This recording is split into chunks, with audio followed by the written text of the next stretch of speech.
ልንገርህ እኔ ኢትዮጵያ አማራ ነህ ወይ? ኦኬ እኔ አማራ ነኝ በለኝ። እኔ እኮ ነኝ እያልኩ አይደለም። ሆነ አታውቅም። በአማራ ችግር እኮ እኔ አልፈራችሁም። እኔ እመጣለሁ ስመጣም ስጠይ እኔ አሁን የሆነ አንተ እናትህ እንደዚህ ትሁን እናትህ እንደዚህ ብያል ጠራኝ በስርዓት እያናገርኩ ነው። አማራ ነው ወይ አልኩ ካልክ እኔ ያለህበት እመጣለሁ። ኦኬ እኔ ጋር መተህ ምንም ትርጉም ስለሌለው እኔ ዱርዬ ነኝ። ልመታ ስለምችል አዳምጠኝ። ልንገርህ ላጠፋህ ነው የምመጣው። ግልጽ አድርጌ ነው የምነግርህ። ግልጽ ስለምችል አዳምጠኝና አንተ ለተቸገሩት አማራ ክልል ላሉ ወገኖቻችን $40,000 አስገባ። እኔ እዚህ እስከ መታወቂያ ፊት ለፊት ልውጣልህ ነው አሁን እኔ ይህንን ቻለንጅ ነው የምሰጣችሁ። በማህበረሰብ አማራንን ብላችሁ የምትመጡ ለመከፈልና በሰው ብር ለመጫወት እኔ አልፈልግም። ለንጹሐን እዛ ለተቸገሩት አስገባን። ፊት ተጫወተ በአማራ ስም በላ ብሮ ሌብል አንተ ይሄ ሌብል አለህ ይሆን? እውነት ዩቱብ ከጀመርክ ዛሬ ቆርጥም የበላው 35 ሌብል አለኝ። አትፍራኝ። ለምን ትፈራኛለህ? እኔ እኮ አልሰደብኩም።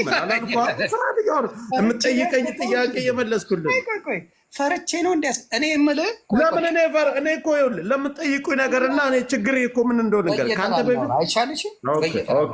ያዳምጣል። እኔ የምጠይቅህ አሁን ኦሮሞዎች ግን አንድ እችን ነገር ያዝልኝ። ትልቅን አከብራለሁ። ትልቅ ስልህ ምናልባት ጀግናብኝንም አመጣለሁ። እሱን ቶ ትልቅ እሺ ይሁን እየቀጥል። አሁን ጥያቄ የምጠይቅ ምን መሰለህ? አየው ግን 1800 ሰው ሲገባ እስካሁን 800 ሰው ነበረ። አንተን ብለው ነው የገቡት አይደለ? አሳንሳለሁ። ቀጥል። እሺ የእኔ አባት እሺ የምነግርሽ ምን መሰለህ? ጥያቄ በእውቀት የተመሰረተ ጥያቄ ለእኔ ቆይ ብለሃል አይደለ? እኔ የምጠይቅ ምንድን ነው በቀላሉ የምጠይቅ አንተ አማራን እንደዚህ ከተናገርክ ብለህ ከድርን ቃል በቃል ያልከው እኔ ኦሮሞን ይቅርታ ጠይቃል። ነፃ መውጣት ካልቻልክ ምን ጊዜን አጥፍተሃል? 11 ዓመት እዚህ ትግል ላይ መቆየት አልፈል። አንተ እኮ አሁን እኮ ቀስ በቀስ እኮ ከ12 ምናምን እያልክ እድሜ ሳይሆን እዚህ ትግል ውስጥ የቆየበትን አመት ነው የምትቆጥረው ማለት ነው። አዳምጠኝ። ይኸውልህ ላስታ ግንባር ላይ በናሳመነው ቀጠና አይነኬ የሆነው ኃይል ውስጥ የራሴ የሆነ ኮንትሪቢዩሽን ነበረኝ። መናገር አይጠበቅብኝም። እየሰማኝ ነው። ትልቁ ጥያቄ ግን ከነመንበረጋ ብሮ እንዴት ነው የምታስበው? አያኖ ሲሊ ኦኬ። እንደዚህ ዝም ብዬ አንተ በሂስ ላይ ያተኮርክ ሰውንክ ሂስ ላይ ያተኮረህ ደለ ብረት ሰውን እየረገጥክ ያለ ሰው እንዴት ብዬ ነው ለአንተ ዲቴል ማንነቴን የምነግርህ? አንዴ የዛን ጊዜ ላስተፋኖች ሲመረቁ ነበርክ? ለምሳሌ ስንት የተመረቁ? የመጀመሪያው ገና ሲመረቁ እነ ምሬ ወዳጆ ሲመጡ በሚገባ ነበር። ከዛ ላይ ሎጎችንን አይተህ ነበር? የማንን ሎጎ? የኛ ሎጎ። እኔ በነገራችን ላይ ትርኢት ከሚያሳዩት ጋር እነሱ ጋር ነው ትልቅ እንቅስቃሴ ተሰጥቶኝ የነበረው ኃላፊነት ትርኢት የሚያሳዩት የሚያደርጉ ላይ እና የገንዘብ ስብሰባ ላይ ነው የነበረኝ ሮል እኮ። እንትን ያሳመነው ጽጌ እናት መጥተው ነበራል። ያሳመነው ጽጌ እናት አሳድጋኛለች። ወንድም ሰው ወይ ነው ስለሱ አይደለም መጥተው ነበር አይደል? እዛን ጊዜ እሳቸው የተቀመጡበት ቦታ ላይ የእኛን ሎጎ አላየም። ቢሆነ አላስታውሰውም። አላየሁትም፣ አላስታውሰውም። የዛን ጊዜ ፎቶዎቹን እንዳለ ብትሄድ ይኛንተናል ብዙ ሳሁን እሱ ላይ መሄድ ሰልፍ ምሰራው የሚባል ነገር አንደኛ እኛ አሁን በየቀኑ ትመጣለህ፣ ላስረዳ። ቆይ እውነት ለአማራ ዝነ ከሆነ ይህ ስራ ያታተኩር። ቆይ አንዴ ውስጥ ማለት አንዴ ወንድም ላስረዳ። እኔ ግለሰብ ነኝ። እንደ ግለሰብ አንድ አማራ ውስጥ የማገለግል ልጅ እንደ ግሩፕ መሰርታችኋል። እሱ ሌላ ነገር።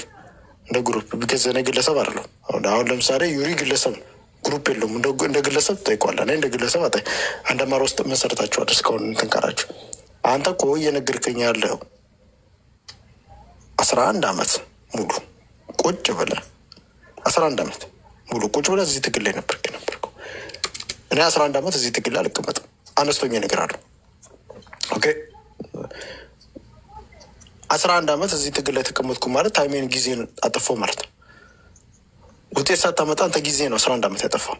ኦኬ ለዛ ነው እዚህ ትግል ላይ 10 ምናምን ዓመት የሚቆዩ ሰዎች አብዛኞቻችሁ ጊዜያችሁን አትፈታችሁ ትምህርት ቤት ወይ ሳትሄዱ ወይ ልጆቻችሁን በስነስርዓት እንትን ሳትሉ ምን ሳትሉ እኔ የተወሰነ ዓመት ውስጥ ጥሩ ለውጥ ከተገኘ እንትን ማለት ካልሆነ እዚህ ላይ እንደ ማንኛውም ሰው ከዛ እኔ የማገኘው ጥቅም የለም። ምንም ማገኘው ጥቅም አለኝ? ምንም ገንዘብ አልሰበስብን ሄጂ መጣ ትረዳኝ። እኔ ገንዘብ ብፈልግ መጣ አንተ እኮ ምስኪን ነህ ብለህ ለእኔ ገንዘብ እንደማትረዳኝ ያውቃል። ስለዚህ ዋይ ለምን ብዬ ነው ይሄ ሁሉ ዓመት ዝም ብዬ እዚህ የምቀመጥበት ምክንያት ቢገዝ ቢል አለ ምን አለ አደሞ ነው ወይስ ማተም ገና መስራት ባለበት ሶሪ ስሳስችን ዩሪን ነክችም ግን መስራት ባለብኝ ጊዜ ግን እሰራለሁ፣ ህዝቤን አገለግላለሁ። ይሄ ነው። ከዛ የዘለለ ምንም እንትን አትብሉ። ባይዘ ሌላ ጊዜ ተሳስተው ወንድም 10 ምናምን ዓመት ታግዬ እንዳትል መጥፎ ነው። ለአንተም ቢሆን ኢቨን የአሁላ ጊዜ የአሁላ ታይም ኢነርጂ ምናምን እንደዚህ ዝም ብለህ በቃ ስታሳልፍበት ምን ስትልበት ምንም ነገር ሳትሰራ በህይወት እንደ ኖርማል እንኳን ኦኬ ችግር የለም። ፕሮባብሊ ኡበር ነው የምትነደው አሁን አዲስ ደህናም ስራም አይኖርህም።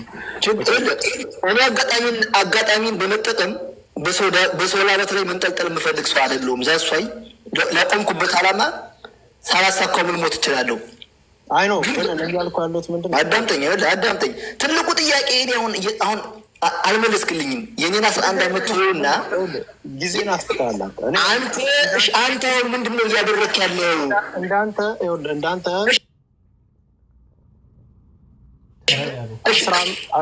10 ምናምን ዓመት ታግያለሁ ማለት አሸንፊያለሁ ማለት ፎርጌት አባውት ዛት ጀስት አንሰር ሚ የምጠይቅህን። እሺ አንተ ሰክሰስፉል የሆንከው በአጭር ጊዜ መተህ ሰክሰስፉል የሆንከው አንተ በጣም በወሳኝ ምዕራፍ ላይ የሚገኘውን የአማራን የህልውና ትግል ስፕሪት የሚያደርግ ተስፋ የሚያስቆርጥ ነገር ከመናገር ውጭ ለአንተ ተስፋ ያስቆርጣል። ዚስ ኢዝ ዋት ዩ ሚን። ሰውማ እንደዛ ሰውማ አይሰማህም። ግን አንተ የምታስበው ነው እኮ አንተ ደሊበሬት ነው እያደረግከው ያለው። ይሄን ታውቃለህ አይደለ? እንዴ አንተ ዘመነ እኮ ሱዳን ሄዳን ብለህ የተናገርክ ሰው እኮ ነው። አሁን ነው ሄዷል። አሁን ኢትዮጵያ ውስጥ ነው ያለው። አላለው ብራዘር ማስረጃ አምጣልህ። ኢትዮጵያ ውስጥ መኖሩን ብራዘር አምጣው፣ ማስረጃውን አምጣው። ኢትዮጵያ ውስጥ መኖሩን ማስረጃ አምጣልኝ። አንተ ማምጣልኝ እስኪ። እሺ እኔማ መሄዱንማ ተናግሬያለሁ ብሮ። ለዛ እኮ ነው የቆየ ፎቶ ይዘው የሚመጡት እኮ ዝም ብሎ እኮ አይደለም እኮ ወንድም አለ ምንገርህ እና ጌታሴ ዘመነ ሄደ። ዘመነ ስለሄደ ብልጽግና ተቆጣጠረ አማራ ክልልን። ጎጃምን ያዙ። የጎጃም አይተፈረሰ እሱ መጣ አልመጣ የአማራ ትግል ላይ የሚመጣው ነገር ምንም ነገር የለም። እንደዚህ ብለን ደግሞ የዘመነን ሮል ሰማይና መሬት ቢደባለቅ አማራ ክልል ላይ የዘመነን ሮል ልታሳንሰው አትችልም። ወደድክም ጠላህም ተጽዕኖ ፈጣሪ ነው። እኔ ዘመነን አንድ ነገር ልንገር፣ እኔ ወሎ ልጅ ነኝ። ዘመነ የጎጃም ሰው ነው። አዳምጠኝ ግን በቃ ወደድክም ጠላህም ዘመነ ካሴን ጥሎ የአማራ ክልል ትግል ስንዝር አይራመድም። እውነት ትክክለኛ ለአማራ የሚያስብ ኃይል ካለ ዘመነ እንኳን ስህተት ካለበት እሱን ዘመነ የምትለኝ ወንድም አዳምጠኝ፣ እሱን ተችቶ አርቆ አስተካክሎ ወደ ትግሉ ማስገባት እኛ እሱ እሱ እንደዚህ ስነ በቃ አልቋል። በቃ ተስታ ኦልሬዲ ያለቀ ነገር ነው የምታወራው። በቃ ዘመነ ካሴ ኦልሬዲ ህዝቡን ክዶ እኮ የመጀመሪያው አርበኛ ህዝቡን የካደ ብራዘር you are always in one platform talking about ዘመነ but he is in the ground። እሱ ግራውንድ ላይ ረግጦ እየተዋጋ ነው ያለው። አንተ ፕላትፎርም ላይ ነው ያለው። ምላሽ ይዘህ እኮ ሌላ ነገር እኮ የለህም። ታውቃለህ አይደለ?